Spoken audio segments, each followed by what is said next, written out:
Magandang araw po sa inyo mga boss, mga ma'am, mga sir. Magandang umaga, magandang hapon, magandang tanghali, magandang madaling araw. Saan man po kayo naroroon. Okay, property presentation po tayo today. Sa video na to, nandito ako sa Botolan, Zambales. Tarlac Road. Napakaganda ng lugar ng property na to. House and lot. Ang property po ay along the National Road. Alright. Okay, so ito po yung Tarlac Zambales Road. Mula doon sa National Highway kung saan nanggaling yung mga sasakyan na yan, about 2 minutes drive, nandito na po kayo sa property na ipepresent ko. Okay? And then ito, papuntang Tarlac na po yan. Someday, kapag natapos na po yung bridge tsaka yung road connecting Tarlac and Botolan. At sana naman po matapos na po yan. Sayang naman po yung binuwis naming mga mamamayang Pilipino dyan sa proyekto na yan. Alright.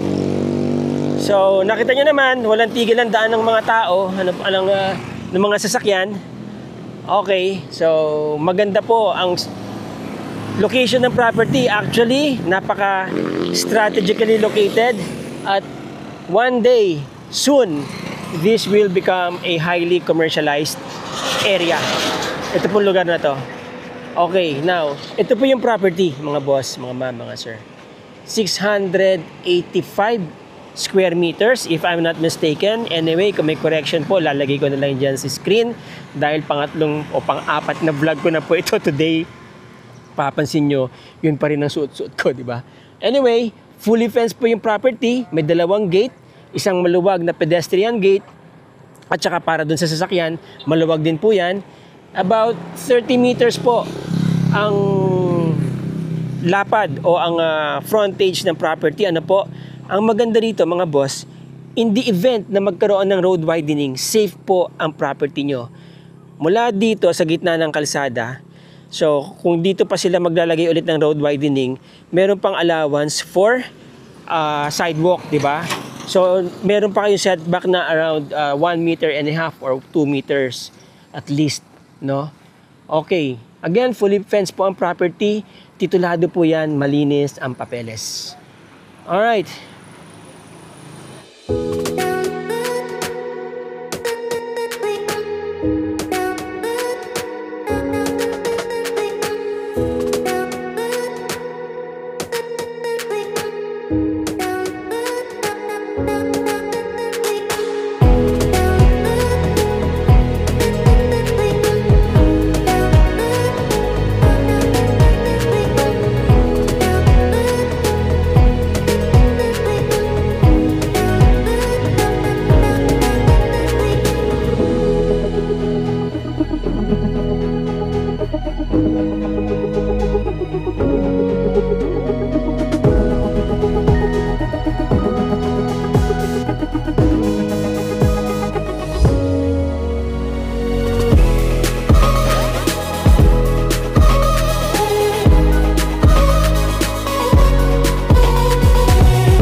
Punta pa tayo sa loob.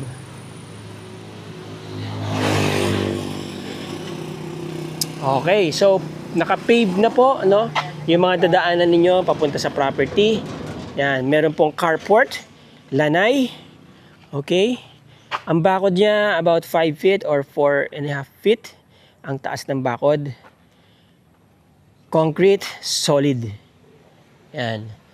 Naka-grill na po lahat ng bintana niya for added safety feature. Pagka meron po kayo mga party-party, pwede nyo po palalagyan ng tolda yan. Naka-ready na. Ayan, no? No? May mga bisita kayo, di ba? Gusto nyo ng additional space para sa kainan, merong naka-ready rito. May tolda na daw po dun sa loob. Okay, so yan, meron kayong garden dito. Pwede nyo yung taniman pa ng mga, ornamental plants. Pwede kayo maglagay ng kubo din dyan at the same time. Payong, relaxation. Dito po muna tayo. Okay, meron na po ditong matandang palm tree, no? And then may mga connection po ng kuryente rito, ha. Yan. Pwede niyo paganahin yung mga ilaw na yan. Alright, tapos may magandang dito, puno, no? And then ito, I think these are all ornamental trees and plants ang nakatanim dito. Dito, meron pa kayong maluwag na area. This is about 300 or 200 square meters. Ito pong lugar na to. Marami pa kayong pwedeng gawin dito, Actually, pwede pa kayo magpatayo ng isang maliit pa na bahay or patayo kayo ng hanggang 3rd floor na view deck ninyo. Di ba? Pwede kayo magpalagay ng swimming pool nyo dito. Di ba? Right? So, yan yung side ng property.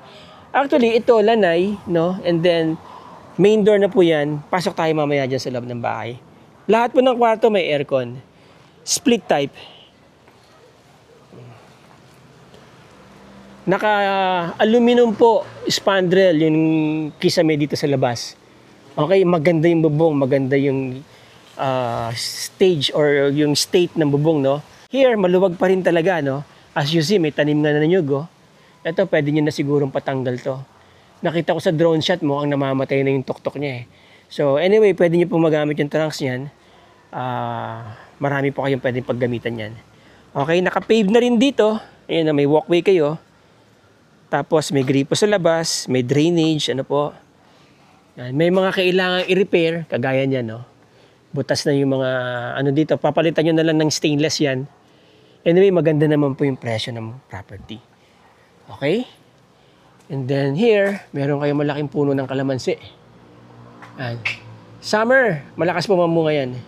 Tapos dito, so may naka-enclave po dito, Pwede niyong palagyan yan ng bubong.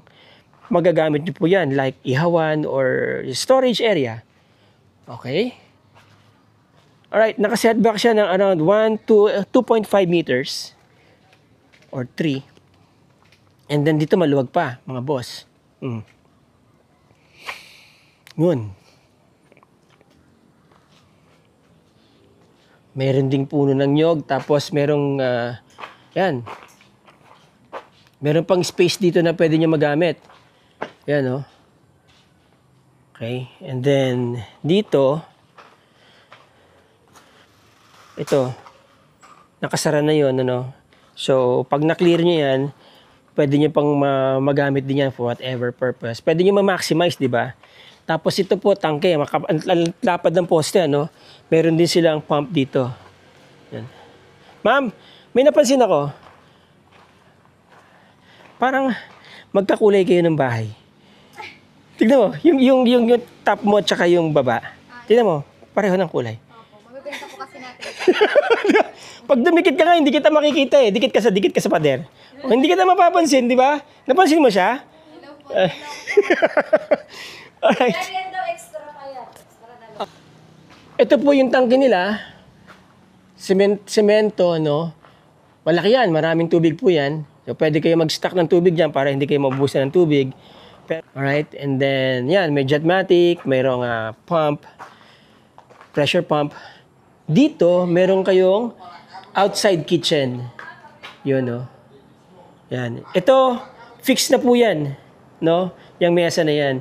ang mga 1, 2, 3, 4, 5, 6 diners. Ano po? Okay?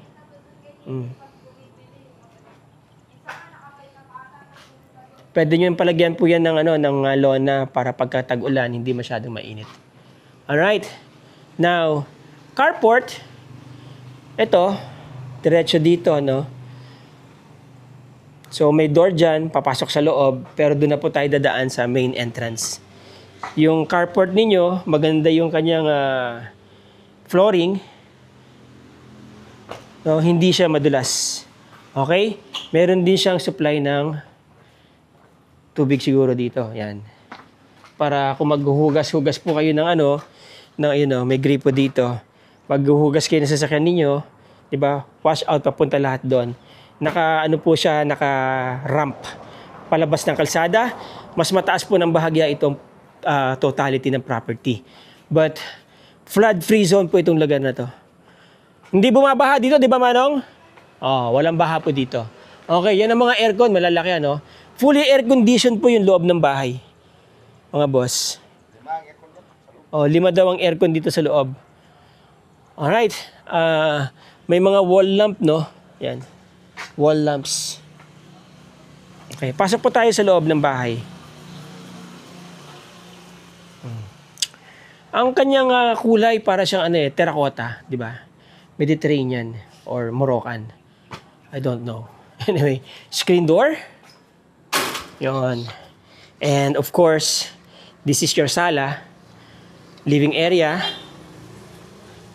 Malapad ang pintuan niya, no? Solid na kahoy po ang pintuan. Varnish na lang yan, boss. Liha yan, tapos varnish. Okay, maganda na uli yan. Pati mga hamba po niya kahoy. No? Kasi ang problema po kapag kayong hamba semento, pagka nag-crack yung ganito, tapos ka na dyan. Pero ito, hindi. Solid wood po yan, hardwood. Parang nara or mahogany. Alright, now as you go in, ito na yung living area ninyo. Maluwag, ano? Maluwag ang living area. I think nasa 350 to 400 square meters po ang floor area ng property. Okay, dito muna tayo. Dining area. Walang masyadong bukas na ilaw, ano? Pero makulimlim, maliwanag pa rin dahil maraming bintana. Medyo dark nga lang yung kulay ng interior, parang masculine, ang dating. Very masculine. Yan. Industrial ang dating niya, no? Alright, so may divider dito. Hindi po kasama yung mga gamit, bahay lang po ang pinag-uusapan natin dito. Yung mga fixtures kasama na po, kagaya ng aircon and everything. And then here, may design po yung kanilang kisame dito, May bar, counter, and then itong divider nila, sabi sa akin ni Manong, is made of Nara. No? Yan, tablang-tablang, kapal, And then granite, lababo, cabinetries, alright. Stove, merong dito, aayusin na lang po ito. Exhaust. May mga kailangang i-touch up, i-repair, of course, kagaya niyan, Yan ang mga point of negotiation ninyo, mga boss. Pero ang ganda ng area, Maganda rin ang layout. Yun. Dito yung mga breakers. Solid ng pintuan, sabi ko nga. Right? Then ito is stock room. My house, my rules. Buksan natin. Bulaga. Yun. Stock room, mga boss. Pwede rin gawing kwarto. May aircon, Maliit na kwarto. Actually, may double decker siya dito. Pwede nga servants room to. Okay, room ng driver. And then, dito, storage area din. Tapos, meron silang toilet and bathroom dito. Yun. Oops. Yan, yung mga kailangan i-repair. Okay? Yan. Fully tiles, Fully tiled. Makintabang tiles sila, Gloss. Okay? And here, diba? Ito pala yung carport, So, halimbawa, galing kayo dito. Si Ma'am, Ma'am, bakit lalo kang gumaganda? Anong sikreto mo? Problema? Prayer. Prayer. Prayer makes you beautiful. Alright. Anyway, so ito, pag galing ka ng kotse or galing ka ng car, pagpasok mo dito, ito yung angle, yung view mo dito. Yun. Kita mo kaagad yung main door. And kita mo kaagad yung living room. Nandito kaagad sa kaliwa mo yung counter at saka yung formal kitchen mo. And then dining area. Pag dumire-diretso ka dito, is a room for kung ano man yung gusto nyong gawin dito, no? Kwarto pa rin po ito, about 20 square meters po itong kwarto. Okay. Ang view dito sa bintana ay ito. Yung likod, yun, no? Ito yung naka-enclave, no? Yun yung kalamansi, oh. Alright. Rough finish pa po dito. Smooth finish na siya, napalitada na siya, hindi nga lang siya napinturahan. I guess yan siguro na talaga yung design niya. No? Parang pintura naman. Oo. Anyway, yan. Okay, and then first room yan. Actually, second room na yan. First room doon, yung pwede nyong gawing servant's quarter. Cove ceiling siya, no? Pwede nyo palagyan ng ilaw yan kung wala pang ilaw yan. Sabi ko nga, marami kayong kailangang i-touch up dito. Okay, and then dito naman, coming from main door, pag kanan nyo, may kwarto rito. Yan. Maluwag, ano po, may sariling toilet and bathroom. At ito yung bintana niya. Yun. Okay? And then, toilet and bathroom. There you go. Maganda ang toilet and bathroom dito. Yan. So, kailangan i-repaint ang kisame.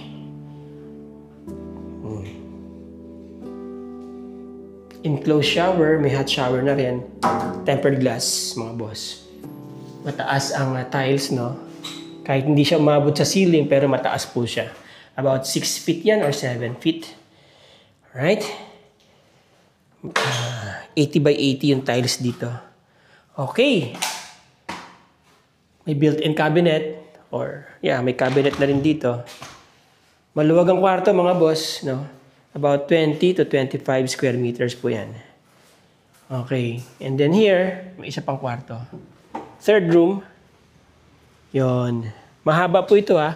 Pwede ding ito yung master bedroom, no? Kasi mas marami siyang cabinet. At mas maganda yung design ng kanyang ceiling. Cove ceiling paikot. May dalawang bintana, which is from here, kung meron kayong magandang garden na dito, yan, added beauty, ano, kapag nakabukas ang bintana ninyo, makikita niyo yung landscape niyang garden niyo dito. Yan, maluwag po siya, ha. Mga nasa ano po ito, 50 square meters. Kasama yung CR, no? Maluwag. Yun. Okay, ito yung kanyang toilet and bathroom. Iba din ang tiles niya dito. Yan. Yun. Enclosed shower.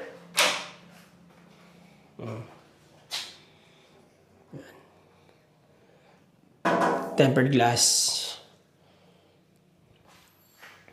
May hot shower na rin.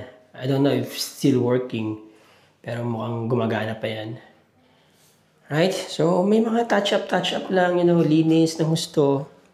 Sabi ko nga, that will be your point of negotiation sa may-ari, no? Kung magbibigay pa siya ng discount, di ba? Alright, yun. So, there you go, mga boss. Maganda yung ceiling light, ha? I mean, yung ilaw nila dito. May ano pa yan?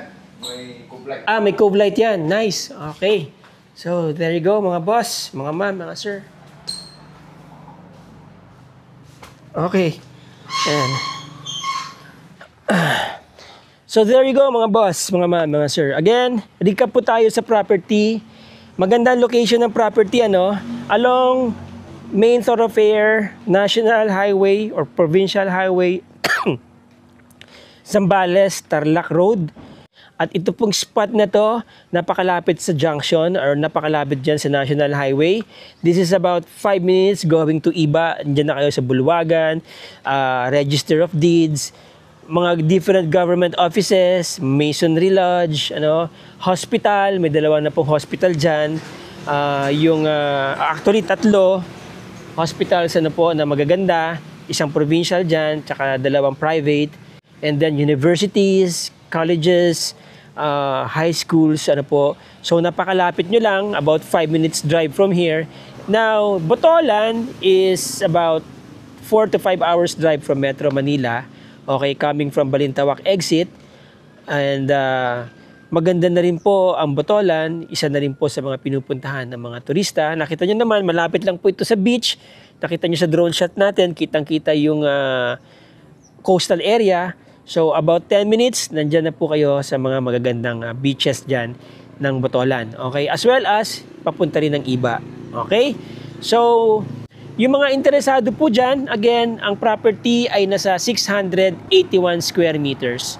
Yung size ng lot area, about 350 to 400 square meters yung floor area ng bahay. Fully fenced, Now, may mga konting touch-up. Sabi ko nga, kailangan ng pintura and everything, Pag ito na ibalik nyo yung pristine shape nito, napinturahan nyo, na-repair nyo yung mga minor repairs na kailangan, sobrang ganda po nitong property na to, mga boss, mga ma'am, mga sir. Sobrang ganda ng location at maganda yung bahay. Okay? So, alright, there you go mga boss. Yung mga hindi ko pa siguro na ibanggit at nakalimutan kong banggitin, lalagay ko na lang po dyan sa description ng video. Basahin nyo na lang po ang aking contact details. Nandyan po sa screen, nandyan din po sa description ng video natin. At yung mga gusto pong magpa-schedule ng kanilang visitation, viewing, or tripping, tawagan nyo lang po ako, kontakin nyo lang ako, sasamahan ko kayong mag-trip dito sa lugar na to, mga boss, mga sir. Alright? So there you go. Again, maraming salamat po sa inyong panonood. Maraming salamat sa inyong suporta. Till the next video, mga boss, mga ma'am, mga sir. Ciao!